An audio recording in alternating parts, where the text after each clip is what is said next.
Hello and welcome once again to DPN TV here at the DPN Car Collection, and I thought I'd do a little video next on changing the cabin filter, which is housed in the plenum chamber on this side. So I'll take you through how to change that. But if your car's anything like this one that we've just taken on, the first thing that's quite important to do is to clean the plenum chamber out whilst you're doing this job, because more or less the jobs are very similar. On this job we're removing the cabin filter and changing it as well, and it's well worth doing if you're going to change your cabin filters. As I say, there is a video fully on it, but I'll take you through the process on this one as it is quite dirty. Now the first thing, this isn't actually the plenum chamber, is to clean out this drainage section here for this drainage hole, and as you can see it's full of leaves and the dirt, and to be honest I'm amazed the water drains away, but it does, so we're going to clean that out. Also, as you can see there, that's pretty mossy and dirty, so we're going to try and clean all this scuttle plastic along the top. Then as I come round to this side and come in here, there's also a little drainage hole here. Now, interesting enough, on our silver 75, that is just a blanking grommet, so any water that comes this side goes straight down into the plenum. On this one there is a drain hole, once again a lot of leaves and debris, and we've waited for it to dry out because hopefully it'll be easier to get that out, because you can hoover it out or even blow some of it out with the air compressor. So that's the first bit, is to try and get that clean before we even go into the plenum chamber to change that cabin filter. But also I will unblock the drain in the cabin filter, the plenum chamber that is, as well.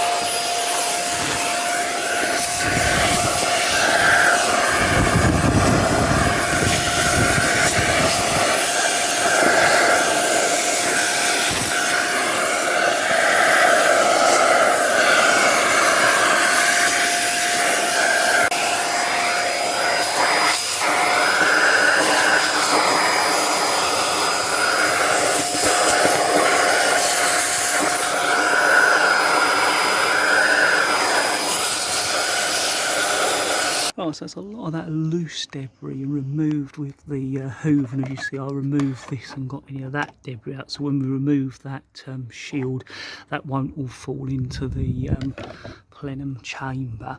What we'll probably do next is blow out any more dust with our compressed air. And again, we've got all the leaves and the debris hoovered out of the driver's side of the plenum chamber, and any of those leaves and debris that was in there as well. And again, we'll blow all that out with some compressed air before we start to start cleaning it and unblocking any drains.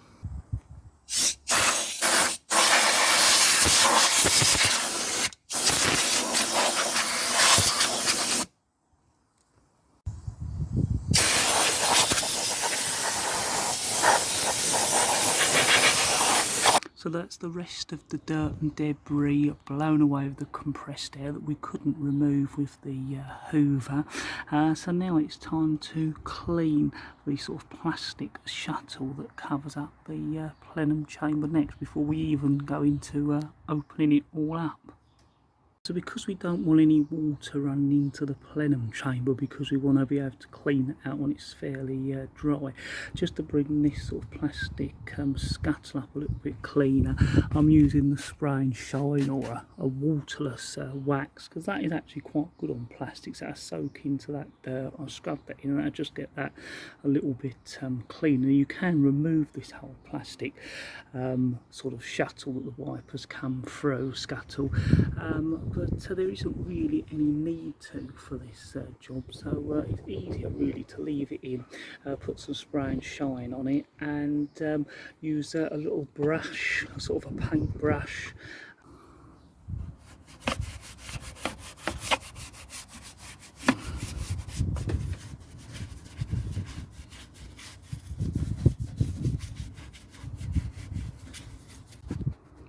So that's the plastic scuttle cleaned up a little bit more, and all that sort of mud that could block up any water channels on there removed. And as you can see from the white hairs on this scrubbing brush, there's quite a bit of dirt there.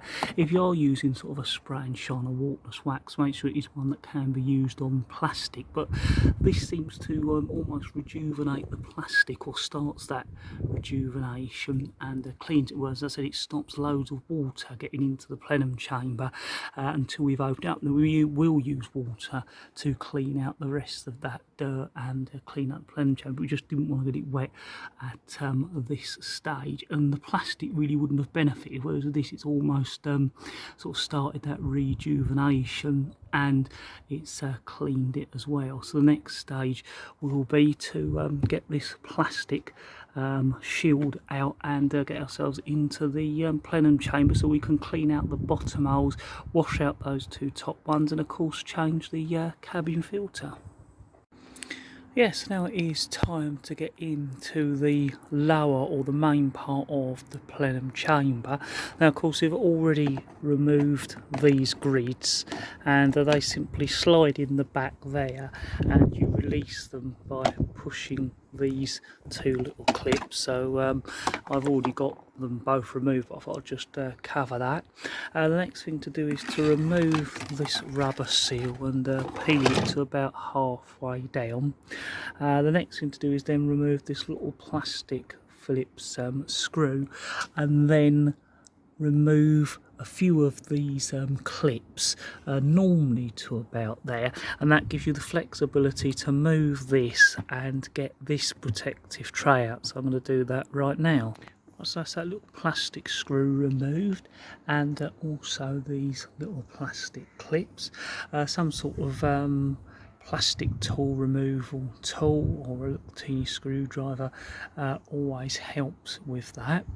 That's now made this loose. Now, some people do remove this whole sort of scuttle, but I don't really see any need to do it. Now, I do know, I think on the diesel engines the ECU might be bigger, and you might have to take that out to change the cabin filter, but on the 1800 ones the ECU is more than small enough to get the cabin filter out without removing that, so you don't really need to remove this plastic scuttle. All you need to do is lift it like this, and you can see the tray underneath is just hooked along the metal bulkhead, and it's just a case of pulling it out and gently sliding it away without doing too much damage. I'm going to use both hands to get the rest of it out, because it's a lot simpler when you're doing it with two hands.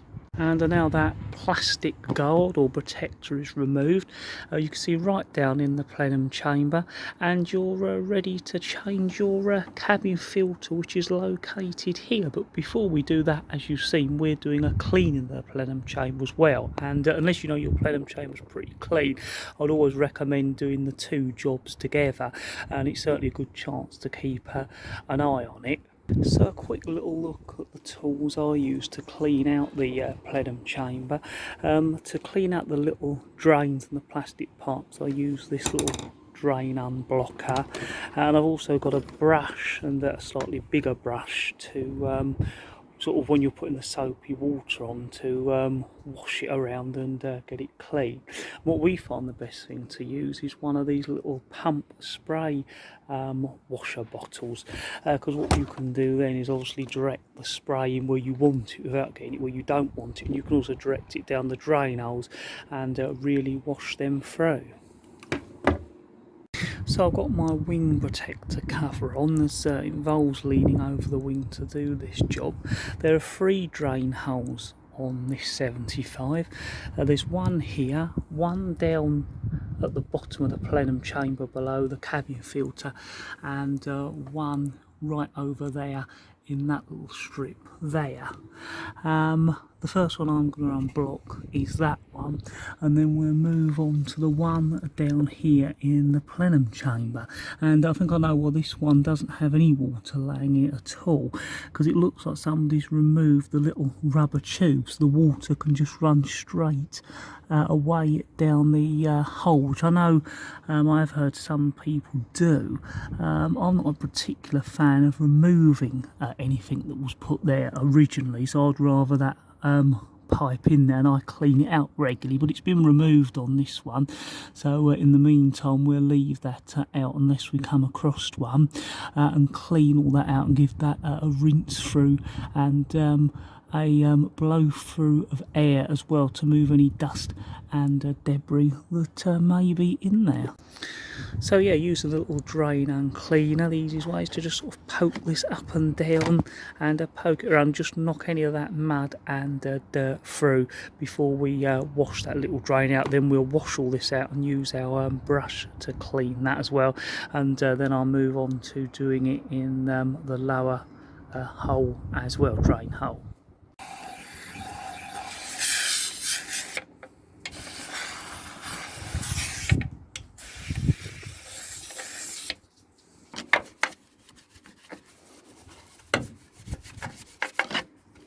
Right, so before that gets too wet, I'm just going to use some compressed air to blow any loose dirt and debris out there. Obviously being careful if you are using compressed air that you don't get it too much on the computer box or the wiring where you might disturb it. So I'm going to get on with that now. We'll just blow the dirt and debris out from this side, and it's also probably a good idea to do this before you do remove the cabin filter, so no dust goes inside to the working motors that's hanging around in the cabin.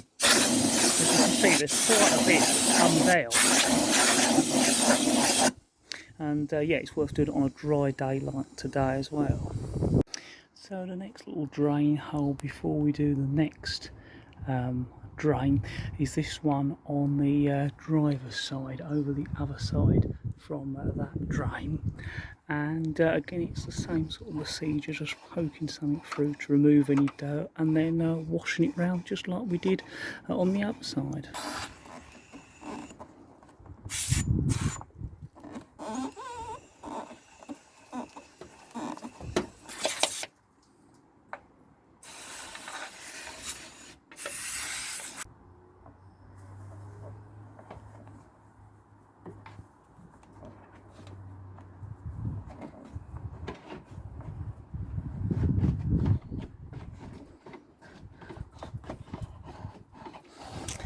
And that is that drain now fully unclogged. That one was the most blocked out of these two top drains, and probably the one that's forgotten the most as well.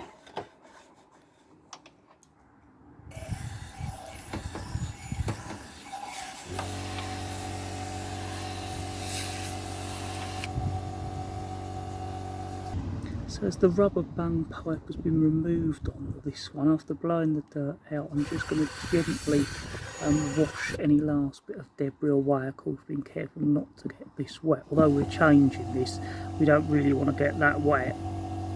So now we've cleaned those drains either side, and also the one down below, it's time to now remove the pollen filter.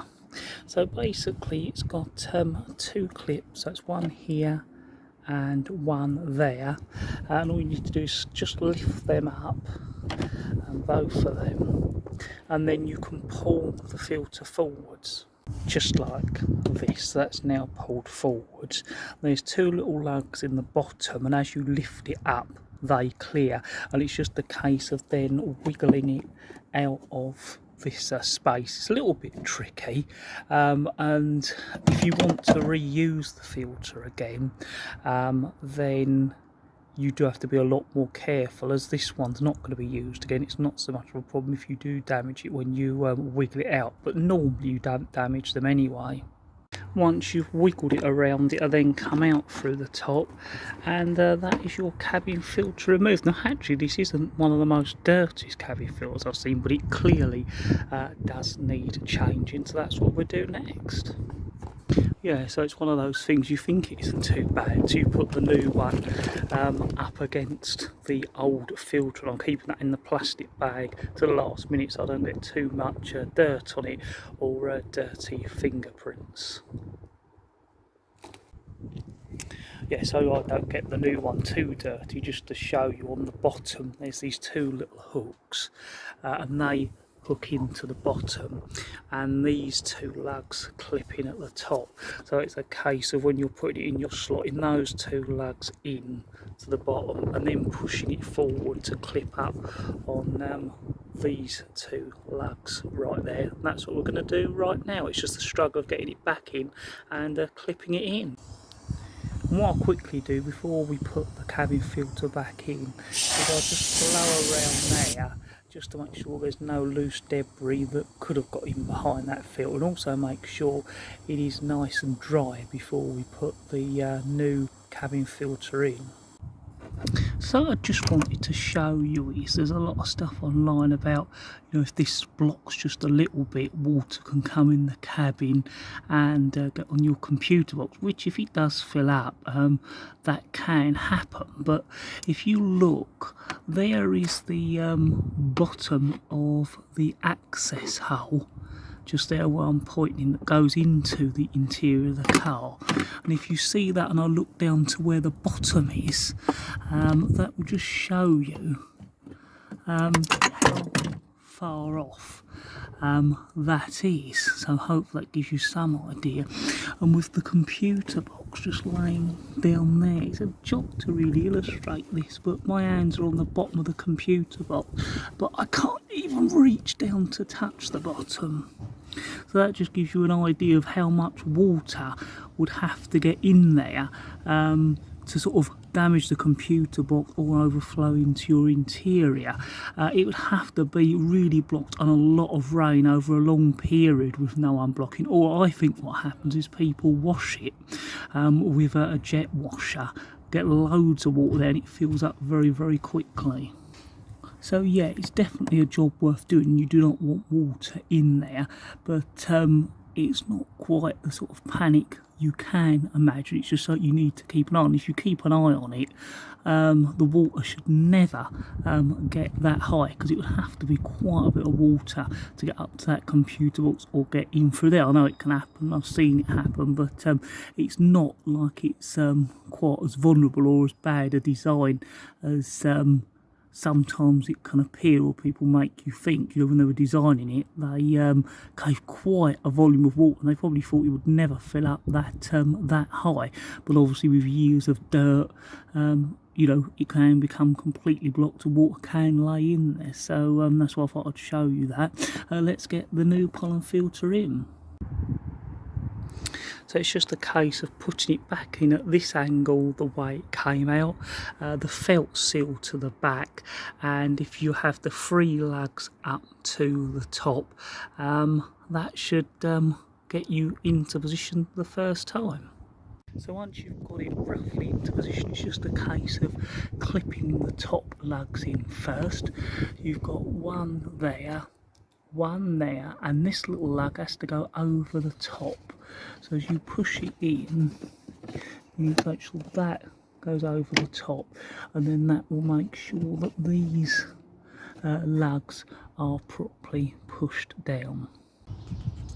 And once it's clipped into the top, what I do is put my hand down to the bottom and push it in and check that it's level with the plastic seal, and that just makes sure those little lugs at the bottom have clipped in, and your cabin filter is nice and secure and fitted. Now it's a case of just putting everything back in reverse, and that job's done. Hopefully that's helped you on how to change or replace the cabin filter, and also while you're doing that job, clean out the plenum chamber and the drains each side of the plenum chamber. So that's it all clean and back together, and the job finished. As always, don't forget to subscribe to our YouTube channel, have a look at our Instagram and Twitter page as well. Hopefully that helps you if you are planning to change the cabin filter, pollen filter. As always, they're not a how-to, but it just shows you how we tackle the job, and hopefully gives you an idea if you're going to tackle the job.